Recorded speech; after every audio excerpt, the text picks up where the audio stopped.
Estamos de regreso. Salamanca se ha convertido en un caso emblemático de estas luchas por la transparencia de organizaciones ciudadanas. El caso está muy revisado. Un alcalde que adquiere un predio para instalaciones policiales y de seguridad, bajo este gran esquema de que todo lo de seguridad hay que manejarlo con mucho secreto.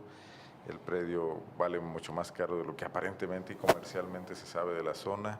Empiezan a publicarse noticias. Una regidora de oposición se opone, del PRI, Alicia Muñoz, pero sobre todo un grupo de ciudadanos que se sienten afectados por esta decisión, que tienen ahí a sus hijos en alguna escuela, que son vecinos, son los que empiezan a pedir aclaración, información y a tomar cada vez más una actitud militante también, empujados por la intolerancia con la que son recibidas sus planteamientos iniciales, y se meten a fondo y ahorita tienen en una denuncia en el órgano de fiscalización superior de Guanajuato, pues al alcalde de Salamanca a punto de someterlo a un proceso de revisión profundo, ¿no? Sí, es finalmente una investigación que han llevado prácticamente de manera independiente, eso es lo loable de este asunto. Han tenido acceso finalmente a documentación en el que se expone prácticamente un predio de 6 hectáreas, se compra la mitad y se hace en 42 millones de pesos. Esto dispara muchas alertas. La cuestión colateral, que es finalmente el malestar social por la ubicación de este C4, me parece que ya a últimas fechas el gobierno de Salamanca, Justino Arriaga particularmente, lo ha tomado para desviar un poco la atención, para tratar de fijar el asunto en ese sentido, y hasta ahora ha consentido las demandas y han quedado hasta cierto punto en ese tema. Los reclamos han cesado un poco. La situación de la barandilla, ya les dijo que no va a haber uso de fuego tampoco, va a haber simplemente un centro de No lo hubiera administración. hecho nunca. Perfecto, si toda exacto. esta presión ciudadana, ¿no? Pero ahora, me parece que lo hace. ¿con qué planeación se hizo ese centro si ahora hay que quitarle cosas y ponerlas? Exactamente. Parece un Lego, ¿no? Una cosa así. Exactamente, o sea, quitan y ponen piezas, pero yo creo que más que nada lo hace en virtud de cómo ha avanzado la investigación en el otro asunto, el asunto de fondo. Ya en el un asunto control de la compra. daños. Ahí es donde, exactamente. Entonces, ahorita la demanda, pues prácticamente la denuncia, perdón, ha ido escalando al órgano de fiscalización superior, a la Contraloría, que en un aspecto que no pudiera leerse de otra manera más que de complicidad, porque es una especulación realmente, levanta suspicacias, como un día después de la presentación de la denuncia formal ante el órgano de fiscalización superior, sale el Contralor a decir que una queja en el mes de marzo, cuyo que le transmitió la Contraloría. que finalmente le remitieron. Es evidente que hubo toda una operación del municipio ahí, ¿no? Sí. Con un aparato de prensa. Sales a exponer que el avalúo que hace la Contraloría es en 42 millones de pesos, por lo cual la compra está perfectamente bien cimentada. Entonces, eso es un elemento, pero queda la puerta abierta del órgano de fiscalización superior, donde un avalúo hecho por estos ciudadanos, pues tasa el precio en 24 millones. La propia Contraloría tiene que solventar la segunda queja. Así es, que es otra vía. Y que va con otros argumentos, además. No. Este caso de Salamanca bien podría servir para otros políticos, algunos experimentados, otros jóvenes, como Justino Arriaga, de que sepan que no se puede tapar un tema con solo decir que se trata de una venganza política, que se trata de un revanchismo.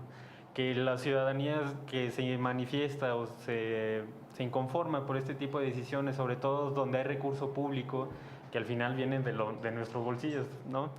Deben de ser transparentados, pero con documentos, no con declaraciones, no con decir que me están atacando políticamente. Si un tema no tiene nada que esconder, pues simple, muestras todos tus documentos, explicas el proceso y se acabó. Aquí es todo lo contrario, Fer. O sea, desde el principio la operación está mal hecha, evidentemente, y todo lo que ocurre después es tratar de componer algo que hicieron mal desde el principio. O sea, es evidente que lo que se quería era generar un negocio, eso a mí me queda clarísimo, donde quedara dinero para las dos partes, el vendedor y el comprador. Hay que recordar que el vendedor es un director de un periódico, volviendo al tema de las relaciones medios-gobierno del Sol de Irapuato. Entonces, nunca se pensó en cómo hacer la planeación del C4 y las instalaciones policiales, cómo solventar la infraestructura del lugar, nada. Se pensó en hacer el negocio primero que nada. Cuando estás pensando así, estás pensando al revés como político. No, a lo que voy es eso, o sea, si no hubiera tenido nada que esconder, no hubiera actuado como está actuando ahorita. cuando se comete este tipo de errores, o sea, por más declaraciones que digas, el fraude va a estar ahí, porque al final de cuentas es un fraude y ahora habrá que esperar qué es lo que hace el órgano de fiscalización. Puede empezar a cometer errores más graves, ¿no? Tratar de suplantar documentación, tratar de justificar cosas con documentos hechos posteriormente. Por ejemplo, ese avalúo de 42 millones de pesos que evidentemente se mandó a hacer después, aunque se quiera aparentar como que se mandó a hacer antes, ya le da el clavo en la cantidad exacta.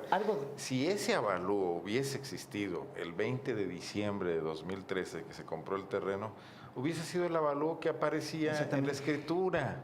Digo, esto es lógica, ¿no? En cambio, el avalúo que aparece en la escritura es el de 49 millones, que es el que tenían en ese momento. Si el acta de compras, que ayer exhibió el Contralor, un Contralor bastante crédulo, por cierto, hubiese existido el 20 de diciembre de 2013, estuviera anexa a la escritura pública, diciendo aquí tengo copia del acta del Comité de Adquisiciones que le ordena al alcalde y al ayuntamiento que ese terreno se compre o que le permite, que lo avala, ¿no? Eso no está en la escritura pública. Entonces, el caso da para mucho. Me recuerda, digo, toda proporción guardada, a Nixon y Watergate, que para tapar una cuestión decía una mentira y luego para tapar esa mentira decía otra mentira, hasta que se enredó totalmente. Excelente ejemplo. 2 meses le tomó a la Contraloría. 2 meses. ¿Cuántos casos hemos visto que duran muchos más? Aquí en León llevan 6 meses con otros asuntos. En 2 meses. En 2 meses sacaron un avalúo de 42 millones de pesos. Ahora bien, las fechas también no mienten. ¿Cómo puedes hacer un avalúo de un predio que aún no existe legalmente? Ese es un detalle medular. Explícalo un poco para que lo entienda. Bueno, tenemos un predio de 6 hectáreas, mandas a hacer un avalúo de 3. Dividido en 2 fracciones, además. Sí, mandas a hacer un avalúo de 3 hectáreas solamente, pero no tienes escriturado 3 hectáreas. Tienes escriturado el predio completo, 6 hectáreas. No, incluso es peor, Javier. Las 6 hectáreas se conforman de 2 predios que no miden exactamente 3 cada uno. Y hay que fusionarlos y luego de la fusión hay que fraccionar la parte que el municipio quiere. Son 2 operaciones. 2 operaciones catastrales.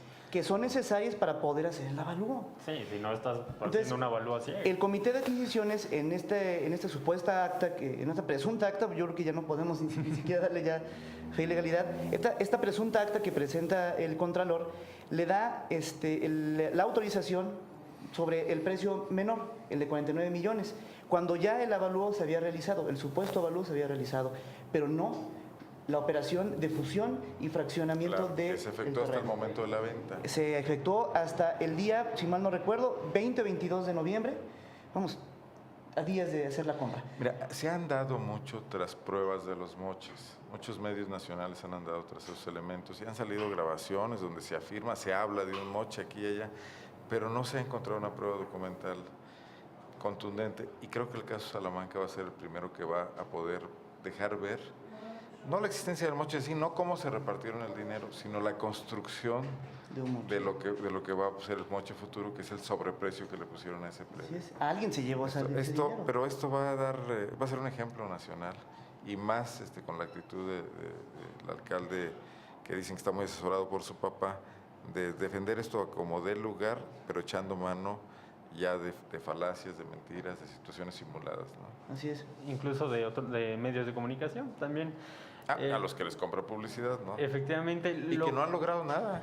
Lo preocupante aquí es también los salmantinos, qué percepción ya van a tener del gobierno, que se descubre cómo es toda una estructura que simplemente busca legitimar las decisiones que se toma, incluido un propio contralor que supone que debe de fiscalizar el actuar del gobierno. Acuérdate, León, los contralores no tienen precisamente el mayor prestigio no, en estas administraciones. Entonces los ciudadanos no sé cómo pueden creer en un contrapeso. Por eso están surgiendo estas cosas, por eso le hablan a los medios, las mamás de niños que están maltratados en las escuelas, por eso se organizan en agrupaciones de otro tipo, porque los políticos no están resolviendo nada. Aquí está también enfrentado a un reto el Congreso, así como el órgano de fiscalización. El Congreso del que depende. Ese es otro gran tema, porque la fiscalización de los recursos, como decía el viejo adagio, cuando la política entra por la puerta, la justicia sale por la ventana. Prácticamente es suplantar esa labor. Cuando la figura del Contralor, propuesta por la primera minoría del ayuntamiento para garantizar un contrapeso en la fiscalización de los recursos, pues está agotado ese modelo. Está agotado porque precisamente la política entró por la puerta. Ahora el modelo es ahora hacer una terna, incluso, pues vamos a ver, y van a seguir buscando los esquemas y se van a seguir agotando, y el problema aquí es que no se llega a fondo. Siempre se tiende a coaccionar, vamos a entrar en complicidades con el poder. Vamos a dejar aquí este tema, ¿les parece? Para hacer una rápida reflexión en los 5 minutos que nos faltan sobre el asunto de química central. La contaminación ahí acumula por años 300,000 toneladas de tierras que contienen, no todas son cromo hexavalente, pero que contienen cromo hexavalente, que tiene ahí décadas y que está permeando a los mantos freáticos, al aire que se respira en la zona de San Francisco del Rincón y en León y en todas partes. Y que, bueno, pues trata nuevamente de ser enfrentada por una instancia gubernamental, con dudas hasta ahorita por lo que se ha visto, porque la clausura esta, pues ya vino y lo explicó el delegado, que sí es en efecto una clausura, pero no parece todavía ser la solución, parece gran pasivo ecológico, donde se pronuncian poco los ambientalistas hasta ahora. Bueno, en el pasado, precisamente en la administración de Ricardo Sheffield, recuerdo yo mucho a Carlos Álvarez, de México Comunicación y Medio Ambiente, que fue el principal crítico. Es un tema que sí no ha soltado, e incluso es una organización que tiene una alianza con Greenpeace, entonces creo que eso es importante, pero no había logrado mucho, porque era prácticamente una voz en el desierto. Buena idea que me das de buscarlo. De un problema que se vino acumulando por grandes omisiones de las autoridades en turno, de grandes omisiones. Y una gran irresponsabilidad empresarial. Gran irresponsabilidad. Se fueron acumulando desechos que están llegando a los mantos freáticos. Ya hay denuncias en Purísima del Rincón. A mediados del año pasado, en Purísima, se detectó un pozo contaminado completamente, un pozo de toma de agua potable para el procesamiento de agua purificada. Entonces, es delicadísimo. Si no se hubiera detectado eso, estaríamos hablando ya de una reacción en cadena. Si esto llegase a los hogares de Purísima. Más aún también son tierras de cultivo las que están alrededor de Química Central, que vuelve todavía más grave el asunto. Y fue algo que se vuelve... Y desgraciadamente, y creo que fue muy certera preguntarle al delegado cuánto cuesta más o menos confinar esas 300,000 toneladas de desechos tóxicos. La cantidad es onerosísima, de 500 a 800 millones. Vamos, podrían ser hasta 1,000 millones de pesos confinar todas estas toneladas de desechos. Lo que hace que la empresa prácticamente pues le diga: no tengo, se me acabaron las fichas, no tengo dinero, ¿sí? Debo, no tengo, pago, no niego, pero ¿cómo le hago para confinar esto que irresponsablemente en el pasado sí estuve produciendo? Es un problemón enorme el que tenemos aquí en unos cuantos kilómetros. No, y el problema también radica en el sector empresarial. ¿Cómo es posible que tengas la inconsciencia de que durante muchos años estar generando este tipo de contaminación y que se ha señalado? La autoridad tardó eternidades en atender este problema, pero que te valga un reverendo cacahuate lo que es del medio ambiente, algún tema que perjudica a todos, y no solamente en Irapuato. O sea, Irapuato, San Francisco. San Francisco afecta a todas las comunidades aledañas a este municipio.